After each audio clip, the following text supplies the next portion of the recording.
Steak and Wine Bulacan. Say hi.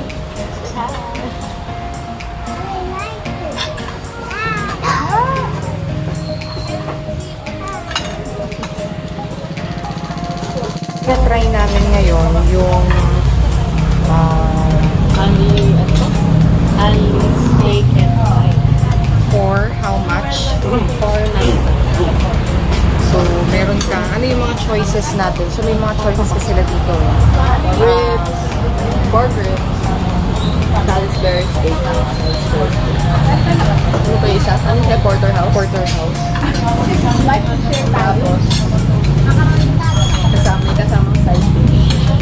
Ito yung mga side dish nila. So, they have this potato. Ayaw mo Tapos, may steamed vegetables. And then, meron siyang red wine. Red wine. And may macaroni din pala. Pero if you want to pair it with rice, pwede. So, ito yung macaroni. Yeah. Yung wine nila. So, meron kasama dun sa Unli yung red wine. Red wine lang yung kasama. Sarap naman yung red wine nila. Pero, ang nakikita matamis, ang nakikita ko, bago pa maubos yung isa mong in-order na steak, kailangan mag-order ka na ng susunod para tuloy-tuloy yung kain mo.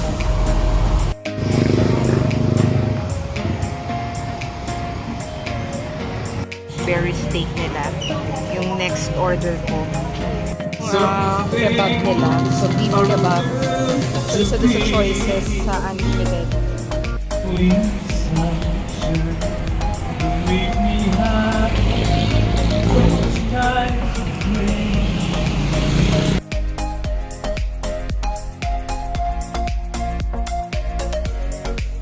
Okay, so we're done eating here at Steak and Wine here in Santa Rita.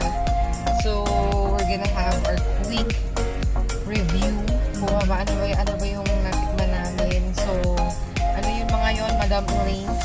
Porterhouse, ribs, pork ribs, Salisbury, and kebab. So, for sa akin masarap yung ribs, masarap yung porterhouse. Actually, lahat masarap. Maraming kumakain dito. Kaya if you're craving for steak na gusto nyo marami, itong Steak and Wine, so budget friendly, $499, unlimited lahat. It's a thumbs up for Yes, Cream for Queen. Cream Queen. Very good. How about Ninang Besh? How about Ninang Besh? Ninang Besh. Yes, Okay, so diba? thumbs. O, sinirang.